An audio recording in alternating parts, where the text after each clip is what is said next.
প্রধান উপদেষ্টার সঙ্গে উরুগুয়ের পররাষ্ট্রমন্ত্রীর সাক্ষাৎ। চীনের কমিউনিস্ট পার্টির প্রতিনিধি দলের সঙ্গে বিএনপির বৈঠক। দ্বিকক্ষ বিশিষ্ট পার্লামেন্টের বিষয়ে একমত জামায়াত। পাকিস্তানকে না জানিয়ে পানি ছাড়ল ভারত, কাশ্মীরে বন্যা। রিয়ালকে হারিয়ে চ্যাম্পিয়ন বার্সা। আসসালামু আলাইকুম, বার্ড নিউজ 24-এ আপনাদের সবাইকে আমন্ত্রণ।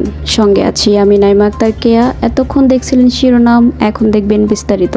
ইতালির রোমে বাংলাদেশের অন্তর্বর্তী সরকারের প্রধান উপদেষ্টা অধ্যাপক ডক্টর মোহাম্মদ ইউনূসের সঙ্গে সাক্ষাৎ করেছেন উরুগুয়ের পররাষ্ট্রমন্ত্রী মারিও লুবিটোকিন। শনিবার রোমে একটি হোটেলে প্রধান উপদেষ্টার অবস্থানস্থলে সাক্ষাৎ অনুষ্ঠিত হয়। সাক্ষাৎকালে তারা পারস্পরিক স্বার্থ সম্পর্কিত বিভিন্ন বিষয় নিয়ে আলোচনা করেন।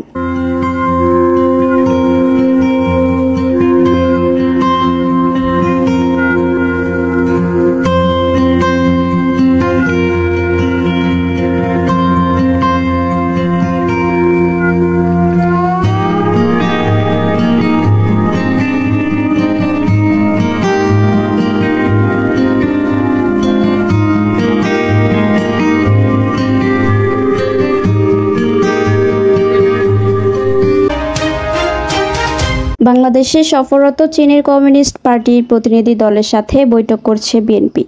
শনিবার গুলশানের একটি হোটেলে এ বৈঠক শুরু হয়। বৈঠকে বিএনপি মহাসচিব মির্জা ফখরুল ইসলাম আলমগীরের নেতৃত্বে 7 সদস্যদের প্রতিনিধি দল অংশ নেন।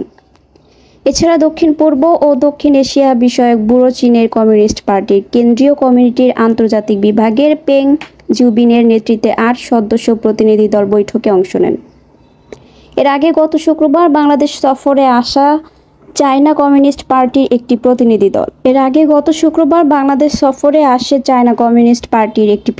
দল।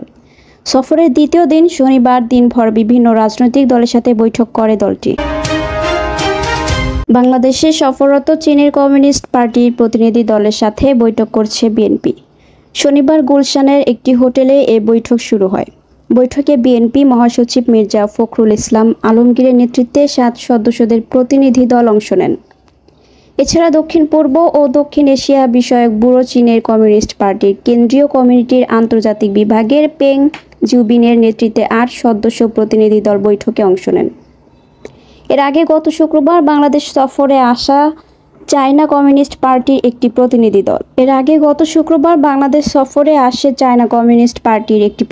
দল।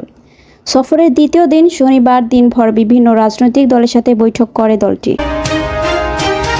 দ্বিকক্ষ বিশিষ্ট পার্লামেন্টের বিশ্ব ঐকমত্য কমিশনের সংস্কার প্রস্তাবের সঙ্গে একমত হয়েছে বাংলাদেশ জামায়াত ইসলামী। তবে সংসদের মেয়াদ ও প্রেসিডেন্টের মেয়াদ 4 বছর করার প্রস্তাবের সঙ্গে দ্বিমত পোষণ করছে দলটি। তারা বলেছে এই মেয়াদ 4 বছর করা ঠিক হবে না, 5 বছরই থাকবে। শনিবার সকাল 10:30টার দিকে শুরু হওয়া জাতীয় সংসদের এলডি হলে ঐকমত্য কমিশনের সঙ্গে জামায়াতের প্রতিনিধি দলের বৈঠকের বিরতিতে এক প্রেস ব্রিফিংয়ে জামায়াতের নায়েবে আমির ডাক্তার সৈয়দ আব্দুল্লাহ মোহাম্মদ তাহের এই কথা জানান। থাকতে পারবেন এবং এরপরে আর কন্টিনিউ করতে পারবেন। আর্টিকেল 70 যেটা আছে সেখানে আমরা কিছু অ্যামেন্ডমেন্ট সহকারে ওনাদের প্রস্তাবনার সাথে আমরা একমত হয়েছি।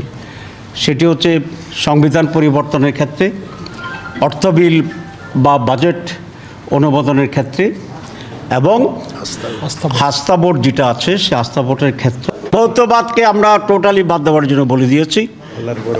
এবং আমরা আরেকটা প্রস্তাব করেছি, যেটা পুরানো প্রস্তাব ছিল, সংবিধানে ছিল, যে আল্লাহর উপরে পূর্ণ আস্থা ও বিশ্বাস স্থাপন করার জন্য।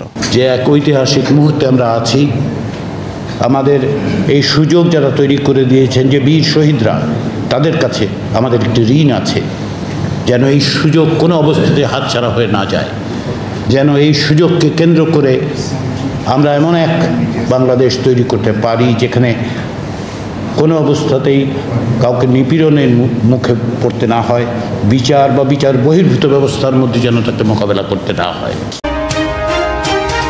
পাকিস্তানকে না জানিয়ে নদীর পানি বেশি পরিমাণে ছাড়ছে ভারত। এই পানি ভারত নিয়ন্ত্রিত জম্মু কাশ্মীরের অনন্তনাগ থেকে পাকিস্তানের চাকটি দিয়ে প্রবেশ করছে। এতে কাশ্মীরে বন্যা দেখা দেওয়ায় বাসিন্দাদের সতর্ক থাকার নির্দেশনা দেওয়া হয়েছে। পাকিস্তানকে অবহিত না করেই ভারত নদীর পানি বেশি ছাড়াই ঝিলাম নদীর পানি বেড়ে যায়। বন্যার বিষয়ে সতর্ক করতে মসজিদ থেকে স্থানীয়দের মাইকিং করতে শোনা গেছে। এতে নদী পাড়ে মানুষের মধ্যে আতঙ্ক দেখা দিয়েছে। কোপা দেল রের ফাইনালে রিয়াল মাদ্রিদকে হারিয়ে চ্যাম্পিয়নের মুকুট পড়েছে বার্সেলোনা। অতিরিক্ত সময়ের শেষ দিকে কাতালানদের হয়ে ব্যবধান গড়ে দেওয়া গোলটি করেন ফরাসি তারকা ডিফেন্ডার কুন্দে।